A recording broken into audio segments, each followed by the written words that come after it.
Thank you, ladies and gentlemen. I want to thank you for tuning in to hear a few pointers on how I became the world's #1 retail salesman, and may I add, in the toughest business in the world. Selling automobiles is tough, but for me it's the easiest thing I think I ever did because I learned my profession. Now I'm going to be talking about a few pointers. You should listen to me, possibly write them down, and live by the rules I'm talking about. First off, I want to tell you that I'm not ATA-NA. Now you're probably wondering, what is ATA-NA? All talk and no action. There's a lot of speakers and a lot of people telling other people, my brothers and sisters, how to do it, and they have never been in the firing line. They're talking through theory. I'm talking through experience. And I tell people this, that if Joe Girard can do it, you can do it. I'm not better than you. I have 2 legs, 2 arms, 2 eyes, and 2 ears. But there's one thing I have that I programmed well. That little piece of brain that I honed and honed like you won't believe, to make myself perfect in every way. And I know you can do it. So we're going to talk about a few things that I did in my life that made me hit the top. You can do it. But if you keep saying these words to yourself, if it's to be, it's up to me. Nobody is going to do nothing for you. I'll tell you that right now. Nobody. You're the only person that can do anything you want to do. You are the captain of your ship. So if you want to ask me some questions, I'd be more than happy to answer them for you. Okay, we have a first question here.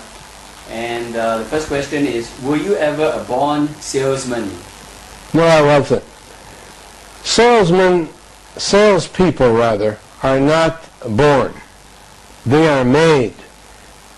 Years ago, which I'll talk about in a few moments, where I came from, a very deplorable ghetto. The ghetto is where there's no food, no jobs, no money, and holes in your shoes.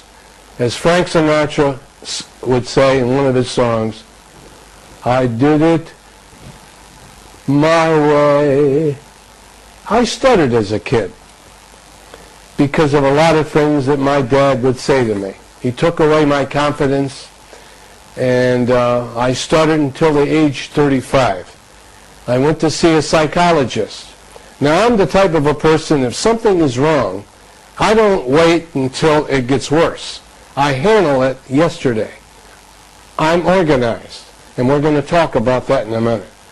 I stopped stuttering, and I wanted to get into the sales game. I bought books by people only that I knew had a track record. I never buy a book unless I know it's been proven that that person did what he's talking about. Now myself, I've been checked and audited by the biggest auditing firm in the world, by the name of Deloitte & Touche, to make sure that each sale that I made was one at a time. The average salesperson in the world sells about 7 cars a month. I was selling 6 a day. I'm going to give you a few pointers. Whether you're selling or whether you're not selling, you must abide by some of these rules if you want to be healthy, happy, and rich. What are some of the most important qualities a salesperson should have to be the best? One of the things is to not pre-qualify. Pre-qualifying. Before you do something, example, before you do something by telling yourself, I don't think I can do it.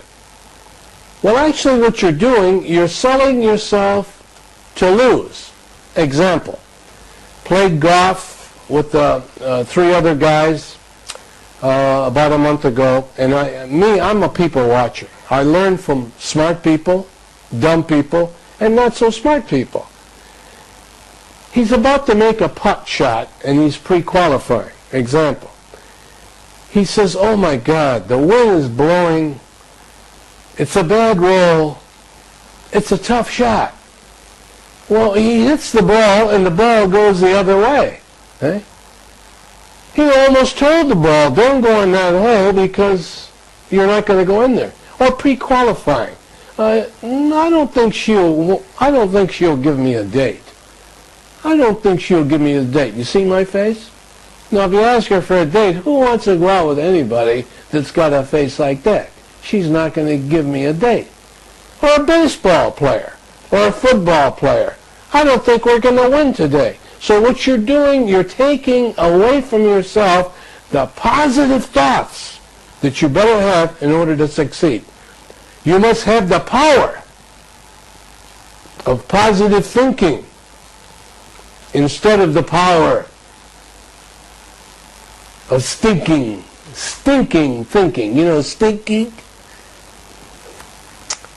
To pre-qualify, get rid of it. Everything you look at, everything that you're involved in, and anything you look at, always say to yourself, I can do it. I can do it. He can who thinks he can. She can who thinks she can. If you keep selling yourself, I'm going to do it. I'm going to do it. And you know something? If you believe you can do it, 99% you will do it. And another thing to get rid of, and I'm sure you said it to yourself many times, it's impossible. I don't think I can do it. It's impossible.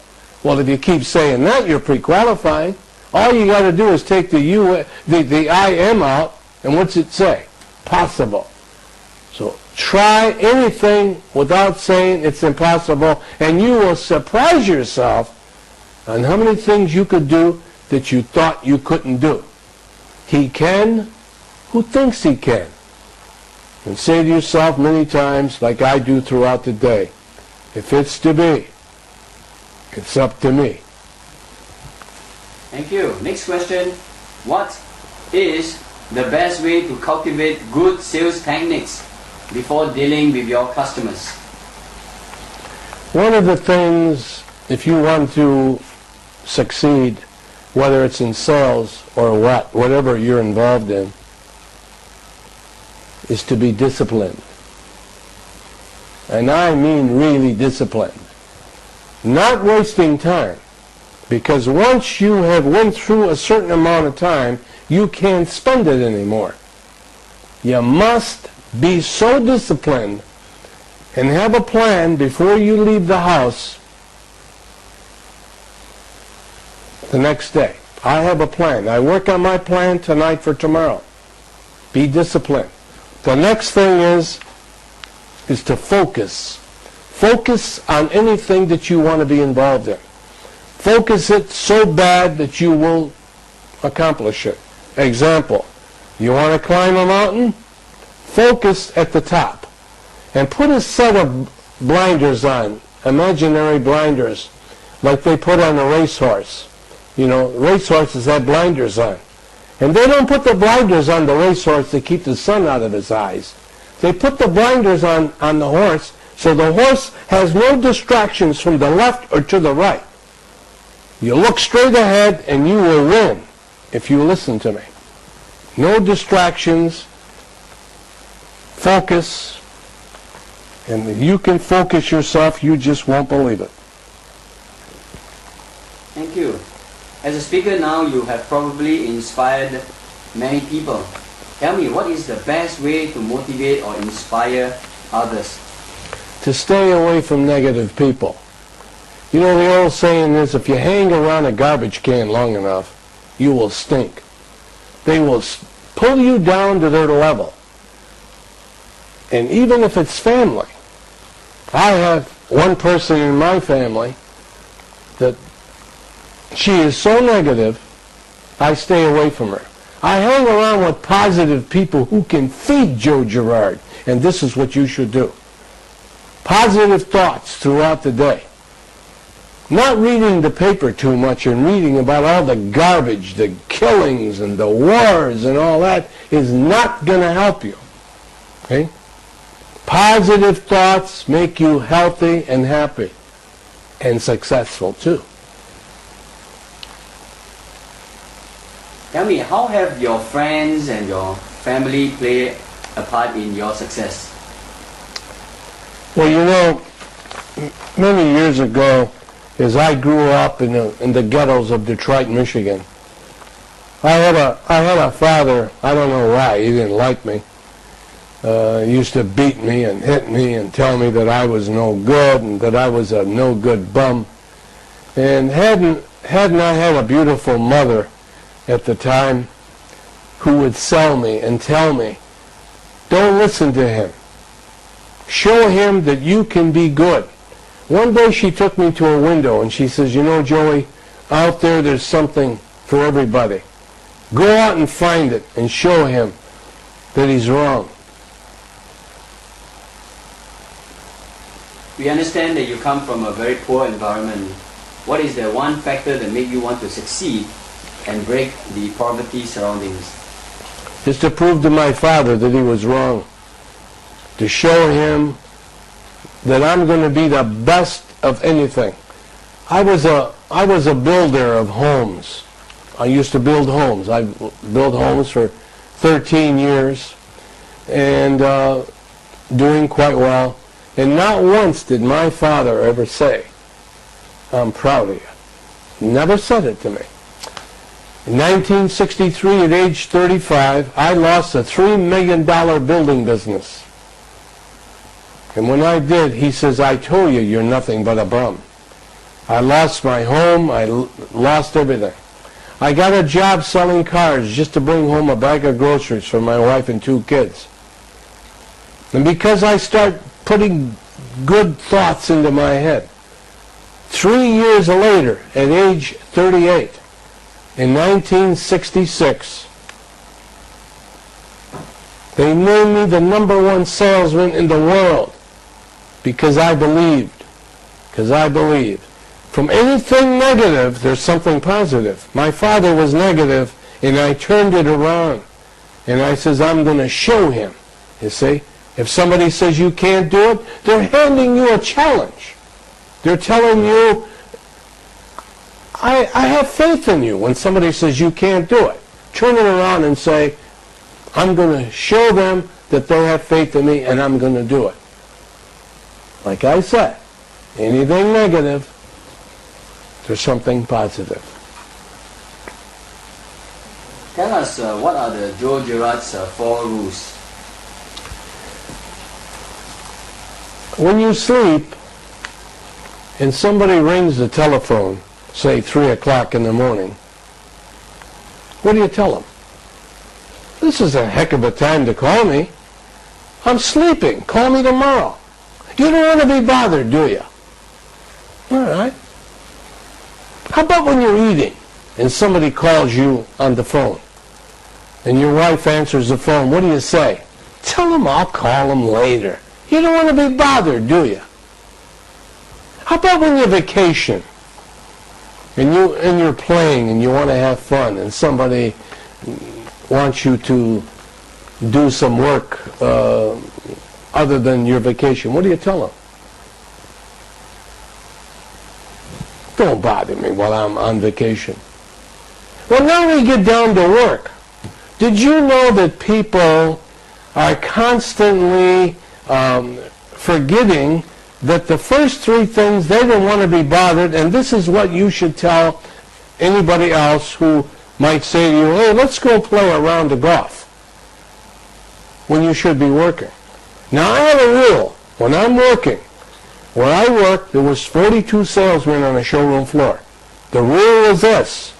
Anybody that ever came up to me that wanted to tell me a joke, or to go play golf, or maybe to go bowling, I would tell him, please, don't bother me. Bother somebody else. I had a rule that I never talked to anybody that I worked with. I never ate with anybody I work with, because I don't want to waste any time. If I couldn't sell you a car, I didn't want to eat with you.